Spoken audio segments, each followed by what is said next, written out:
Israel और Hezbollah के बीच जंग के हालात तैयार हो चुके हैं और अब इजराइल भी हिजबुल्लाह के खिलाफ खुलकर मैदान में आ गया है।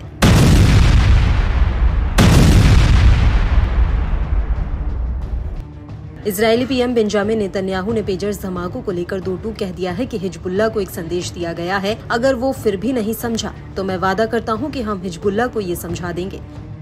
आपको बता दें कि नेतन्याहू का इशारा सीधे पेजर्स ब्लास्ट की तरफ था। नेतन्याहू का कहना है कि अगर हिजबुल्लाह फिर भी नहीं माना तो हम उसे सबक सिखा देंगे।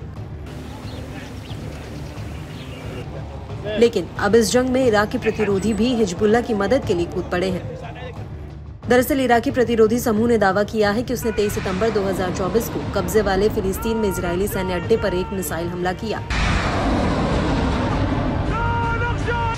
रिपोर्ट्स के मुताबिक इराक से उत्तरी इजराइल पर अल अरकाब मिसाइलें दागी गई हैं और इस हमले से पहले 22 सितंबर 2024 की शाम को प्रतिरोधी समूह ने आईडीएफ के ठिकाने पर हमला किया। और इन हमलों को लेकर प्रतिरोधी समूह ने अपने बयान में कहा है कि इराकी प्रतिरोधी समूह ने जॉर्डन घाटी में कई इजरायली सैन्य टारगेट्स को ड्रोन हमलों से निशाना बनाया है। कई ड्रोन अपने टारगेट पर सीधे लगे हैं और इजराइल का एयर डिफेंस सिस्टम इन्हें पकड़ने में नाकाम रहा। ये हमला अल अरफात ड्रोन से किया गया है।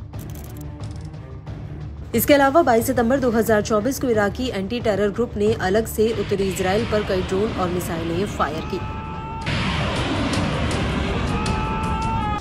ग्रुप का कहना है कि उसने ये हमले आईडीएफ के अहम ठिकानों पर किए। हालांकि इन हमलों में आईडीएफ को कितना नुकसान हुआ, इस बात की कोई ठोस जानकारी नहीं आई है।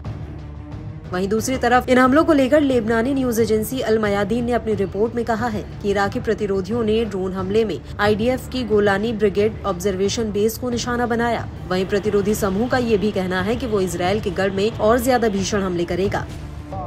लेकिन इन सब के बीच इजरायली मीडिया का कहना है कि पश्चिमी सीरियन गोलन में ड्रोन घुसने की वजह से कई इलाकों में हवाई हमलों के सायरन बजने लगे थे।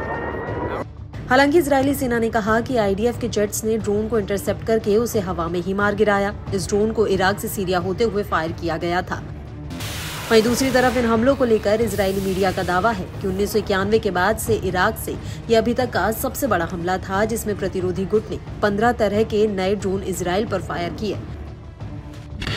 रिपोर्ट्स के मुताबिक ये सभी ड्रोन सीरिया की तरफ से आ रहे थे, जिन्हें इजराइल के एयर डिफेंस सिस्टम ने गिराने के लिए मिसाइलें फायर की।